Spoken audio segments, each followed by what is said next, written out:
Okay,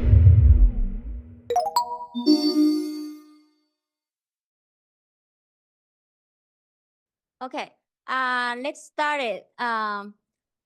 It's my great honor to introduce another good friend, Dr. Olli Yi-Harja, for our next talk. Dr. Olli Yi-Harja is a professor at Temple University. He's leading the computational systems biology and complex system group at Temple University. Dr. Olli Yi-Harja and his team is currently collaborating with our team on digital twin development, which is initiated and led by Ilya. Dr. Yi-Harja has been a close friend and colleague with Ilya since 1998. They have been working together on several projects, including music perception, signal processing, system biology, and digital twins. Today, Dr. Olli will talking about modeling with Ilya, focus on methods, models, and assumptions. Let's welcome.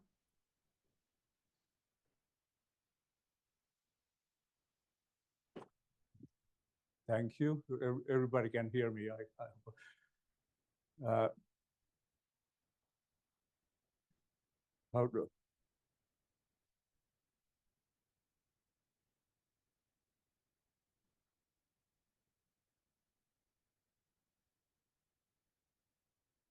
Okay. This is the first slide. The first slide is about how Ilya was a really nice person, and he had the ability to make people happy by his presence. And he always concentrated on the issue and not politics or anything like that, on science. That's what he did. And my talk is, I have some 19 slides, but there's some of the history that we had together.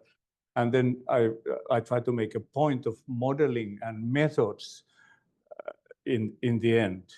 A very simple point mathematically, but I want to make it mathematically. So in 1969, Ilya was born. I was then 10 years old, and already I analyzed the radio with my sister and brother here. Of course, you had to paint the radio with toothpaste first, and I didn't fix the radio. So, but I took it apart, and so it was analysis, not synthesis. And these are just history still. What I did when Ilya was a happy teenager in the United States, I did my master's thesis in production control system of a pulp mill. And I want to mention this because it has some bearing in what we do in health care systems now. We want to produce like digital twins of the healthcare system, and that will include the costs, and it's a very important component there. And this model, it's all in Finnish, and all the figures are made by hand, and it was typewritten with a typewriter. And it had like chemical balances, material balances, dynamics, simulations, and most importantly, the costs. So anything that comes in, like the wood and energy and electricity, it has a cost. And then something happens in one of these compartments, and this is compartment that here is the production of chemicals. Then the output will have a cost, a unit cost. And if you do this systematically, then in the end you get the end product, which is pulp, and you get the correct costs. So that's something that works really well there, and it can be applied now even. Now, if we jump into about 1990 and at the end of the 80s, we both had the same education in electrical engineering. And Ilya became a research assistant in Tampere in 1990. And actually, I forgot to ask Jeanette when exactly they met, but maybe it doesn't matter. The main thing is that they both look very happy. So I studied computer science and mathematics for PhD, and the interest was in median filters and Boolean functions, and something related to it, which is the Dedekind problem, the size of the free distributive lattice. And we were, that happened to be a joint interest for both of us. We didn't know each other. And somewhere in late 80s, I was discussing it in science math research discussion group, and Ilya was there, and we sort of tried to solve the Dedekind problem. We didn't solve it eventually, but I just show it very briefly. The right side is the free distributive lattice, and to this day it's known only up to 9 generators, and nobody knows what is the Dedekind number, and we never solved it. But then Alexander Korsunov from Russia came also to Tampere, this old mathematician, and we eventually wrote a paper on this, and he had like a beautiful 100-page proof of the Dedekind number, and which was the lower bound. It's interesting that this was based on the idea that most of the positive Boolean functions are not interesting at all. And that's the lower bound that you can get. So we were talking about Boolean functions then, and later on, this went on to Boolean networks and Boolean dynamics, and it has. We didn't think about applications at all, but then when it went to the dynamics and networks, it was startling that there were so many applications. So in 1998, Ilya moved to Tampere. I started in Tampere in summer 98 at the same time, and we had so much fun. And you can see Ilya was really like a joy of the party. And we did some work in music and signal processing, like this localized key finding. So if you have a music piece, like a MIDI file, you can. We had the attitude that let's take Western music. They have 24 different key signatures, and you can represent it in a hypercube, and some of the nodes are closer than the others, and you can then apply sort of filtering to predict what is actually currently the key signature, and then it can change, and you can detect that, and that was published in Music Perception. And then we did a lot of very esoteric work in signal processing, like median filters, and they are directly related to positive Boolean functions or monotonic Boolean functions.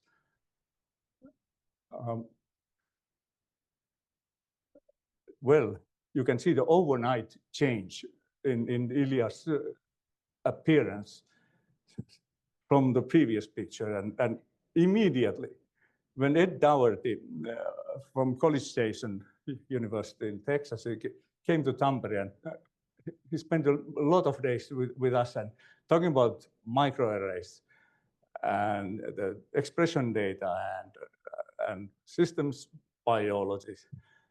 And he convinced Ilya to move to Houston to work with Wei Chang. And well, I was quite devastated. I was so miserable because I lost my friends to Houston. But after some time, I noticed that I didn't actually lose him, because every time we met, and we met quite a lot of times, we could just continue exactly from where we stopped last time. So we had a sort of continuous friendship, and he called me senior, I called him junior, and it was like a sort of brotherhood, I would say. Well, then the busy years started with Wei Chang and others, and we made contact with Stuart Kaufman, and everything started to be really, really interesting. And then in Tampere, in Finland, I succeeded in getting some funding, and first I got 10 students, then I got 50 students, and we started using this network that was established. We knew Ilya and knew what they were doing, and this is from Ilya's home in Houston. And there's a lot of my students, and Max Aldana and Stu Kaufman, and well, it was like a continuous traffic to Houston. And like Lee said, now 2005, Ilya was recruited to Seattle, and the traffic started to Seattle also. And it was really, really for the benefit of my students, so that they enjoy the consequences of all that they learned. And here's the group and some of the visitors. So this workshop on computational systems biology that we started in around 2002 or 2003, and it went around. We just invited some people and took them to sauna by the lake, and the next thing somebody said that I want to do it next year. Okay, then we did it in Leipzig, then we did it in Zurich, and then we did it in Aalborg and everywhere. And you can see some familiar faces. Stu is there, and it was like a really amazing time. And the busy years in Ilya's viewpoint continued and expanded in Seattle. And there's this, I want to show this picture. This is from Stu Fest, his birthday party, and these two gentlemen look so happy. And I would just want to emphasize how lucky we are, everyone in this room, because we can work on the topics that we love. It's not obvious that people can do it, but that kind of thing makes you look like this. This is the first one. First paper is, I think, if I understood right, the first paper that where Yi-Harja and Stu Kaufman were joint authors, co-authors. And well, things got more and more serious for Ilya, because he started doing the big, I would say that the big science, TCGA. It must be big because Obama announced it. And there was like more and more work, and it was more and more complex and more important. But meanwhile, we had some fun and travel and parties. We are in China, and on the first picture with Wei Chang, and in Helsinki, Stu and Ilya are together. And we did something like we wrestled some Ilya just for fun. And for a vegetarian, he was very strong. He was much smaller than me. I was surprised that he broke my rib. And Dr. Kaufman diagnosed me. Oh, yes, it's really broken, but it healed well. And I remember giving a like a dinner party. I had offered sushi from something, Kmart or something, and I invited Wei Chang and Ilya to eat, and that was in Houston, and I think that was exactly the time when Ilya went vegan. He looked at my sushi and he said that I'm going vegan. But he had this kind of idea in his mind. But this was the defining moment, transformation overnight. Then, fortunately, Ilya gave a really good explanation of the AML digital twin project. So I don't have to do it now. So we got involved in this, and we tried 2 times, and then it went through that NIH and Finnish Academy with joint funding. Then there's a research doctors in Helsinki, and in Tampere we do the dashboard, and the modeling is done at ISB. And of course, when we were writing the proposal, there was endless talk about what is digital twin. So how is it different from modeling? And of course, we wrote a paper about it, but you have to have something that you can say simply. So it has like an update mechanism. It has to live with its object somehow. So you could take this box that you can see, and you could think of it like a fish bowl or aquarium. And there's a digital twin system that supports digital twins, which are the fishes in the aquarium. And you can have plenty of them, but they cease to exist if you don't support it. You have to have this kind of infrastructure. In our case, in AML-DT, we have ODE models, and they are really complex, and they are used to predict toxicity and everything, like Ilya explained. Unfortunately, I don't have to do it again. But I want to now make a point on modeling. This is something that we recently published, and so physics informed neural networks. You can force a priori information into the learning phase of a neural network, and this is what it is. On the left, there's neural networks. On the right, there's certain differential equations, and these can be forced to be learned in the learning phase. So then you know that you have this kind of explicit information in the neural network. And if I try to make it a bit more general,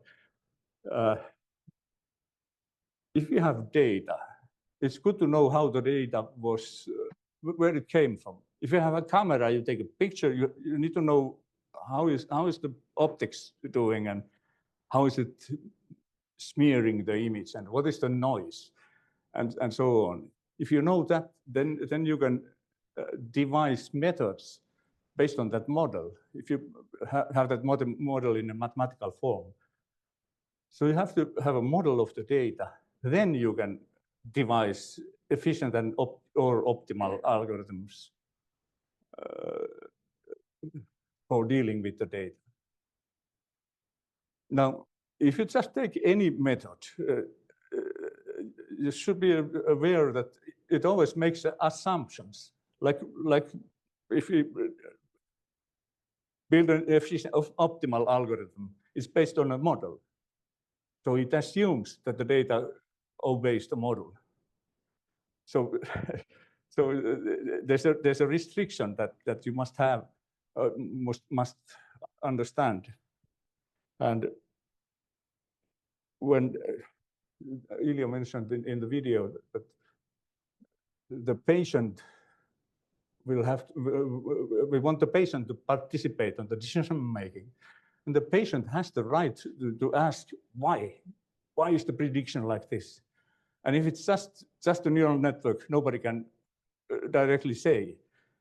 But with this PIN model, for example, we have forced some kind of model into it. Then we can say that, okay, it seems that the reason is this kind of mechanism that we have enforced into it. Now, this is hand-aided design. I couldn't find an equation editor. I can't use it anymore nowadays. But I want to share this. This is really simple, but it's also very revealing. So imagine an image. Take an image of me, for example, and a template, which is a part of me, like the nose. And then you try to match this template over the image, and okay, it finds the nose, and that's the right spot. You minimize the difference over the template pixels and find the right place in the image. And now we move one-dimensional case without loss of generality. So we minimize for I this function that is sum of differences between the image, and the template at that spot, and the difference squared. And basic mathematics, that's the same as a squared minus 2 times a times b plus b squared. And never mind the indices. You know what's happening. The template goes over the image, in this case, one-dimensionally. And when it matches, that's a minimum error. So now if you look at this last term, that's b squared. That's always the same. It doesn't matter where it is. It's always the same. That's just the template. It's constant, it's ignored. Now, a squared, let's assume that it's constant and ignore it. Then what is left is Arcus min I with the sum of minus 2 times a times b, which is Arcus max a times b, which is correlation. So if you now use correlation, all right, it will work instead of minimizing the difference. But you have made an assumption. You have assumed that the sum of a pixels over the template squared is always constant. And it's only constant if you look at the carpet or the wall or the tapestry or something that is completely constant.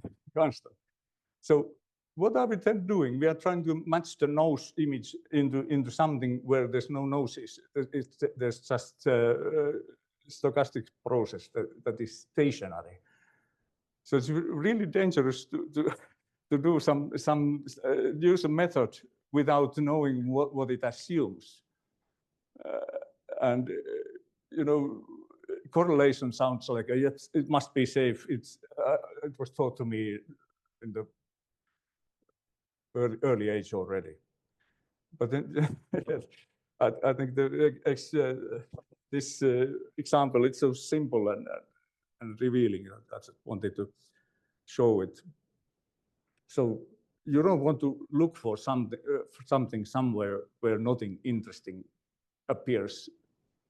That it can be guaranteed that there's nothing there. And we are in ODEs, we are talking about time series of data, and this is a bit like similar situation. There's a template, and we try to match the data with the predictions. So let's not do it with the correlation measure. So like I said, question why can be somehow addressed with this physics informed or a priori data that is forced into the networks.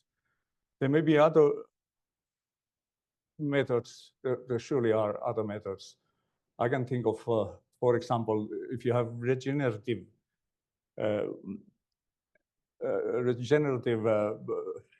AI that produces the data.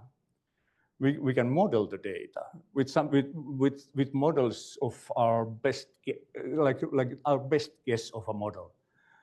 And if it fits, then we can say to the patient that, okay, this seems to be, this data follows these principles, this model, and this is the reason why your prediction is like this. There must be many other ways of trying to do it, but just the plain AI model, like convolutional networks, it also makes assumptions. It's constructed a bit like a human visual system. There's a neighborhood, and there's a downscaling of the images, and that's a lot of assumptions. And if you're not aware of that, then it might be really misleading. And I want to thank the EML DT team, and thank you to the Academy of Finland, and thank you to the National Institutes of Health of the United States of America. And the final picture is a cake, and so it has a lot of ingredients. And if you just mix those ingredients and smear them or put them in a bowl, you won't get a cake. But if you cook it properly and build a cake, then that's like emergent property. The cake is an emergent property that we can call digital twin. And it's a mixture of modeling and many other things. So I think I stop here. Thank you.